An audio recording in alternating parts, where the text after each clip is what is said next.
membahas soal jebakan ya. Jadi jebakan-jebakan untuk hal yang jahat tentu saja. Untuk hal-hal yang buruk atau petaka. Jebakan itu bisa diadakan oleh oknum-oknum di badan atau institusi resmi. Jebakan juga ada di perusahaan atau kantor-kantor. Jebakan juga ada di lingkungan-lingkungan sosial terdekat kita.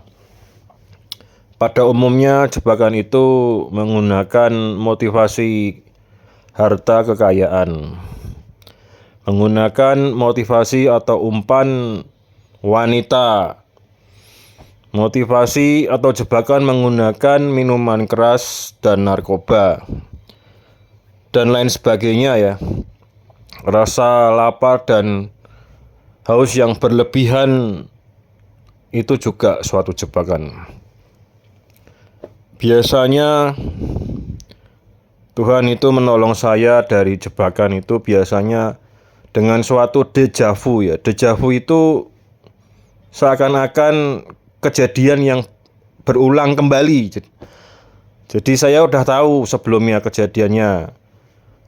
Yang akan datang itu udah tahu. Jadi ketika akan mengalami hal tersebut, sebelum mengalami itu Tuhan sudah mengingatkan saya sehingga saya bisa terselamatkan ya dari jebakan itu. Ya misalnya ada sepasang yang mau menghipnotis saya ya.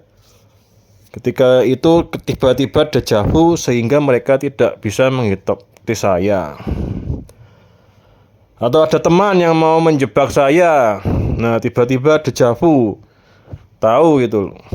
Ya, sehingga saya sudah menjaga jarak dengan teman tersebut.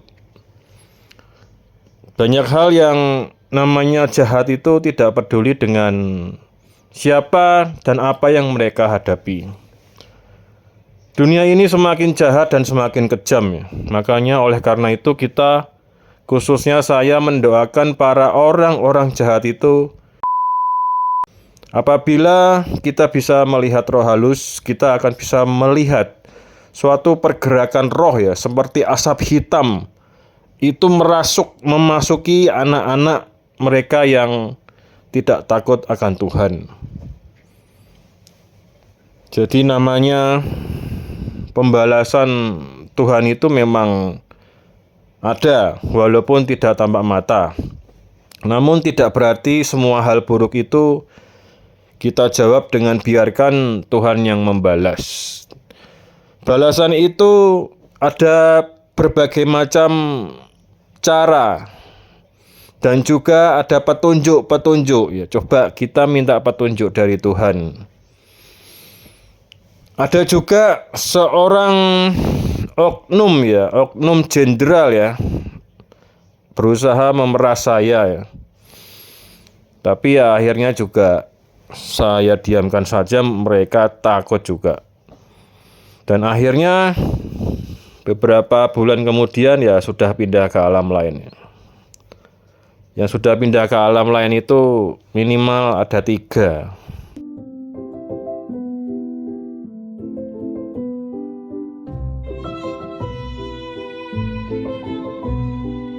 Kita perlu mengedukasi anak-anak kita jangan sampai masuk dalam jebakan. Oleh karena itu bergaulah di lingkungan yang sehat, lingkungan yang baik. Ada juga suatu kisah jebakan pergaulan ya, semacam komunitas, undangannya kenalnya dan undangannya melalui medsos. Nah, ternyata itu di situ jebakan suatu komplotan oknum aparat ya, oknum. Mereka menggunakan komunitas itu untuk minum minuman keras, nanti bisa juga nanti tiba-tiba disusupi oleh seseorang yang bawa narkoba, padahal yang bawa narkoba itu mungkin hanya 1 orang, tapi nanti semuanya satu kelompok itu kena semua. Bisa juga miras atau perjudian, padahal hanya main biasa, nanti tiba-tiba digerebek. Nah, bisa seperti itu kan berbahaya, tidak baik, pergaulan yang tidak baik. Di dalam lingkungan keagamaan itu juga banyak jebakan ya. Jadi namanya pekerjaan iblis itu ada di mana-mana di dalam dunia ini, di dalam dimensi materi. Semua yang dipengaruhi oleh iblis itu adalah dimensi materi di dunia ini. Tidak peduli di lingkungan apapun, termasuk di dalam lingkungan agama.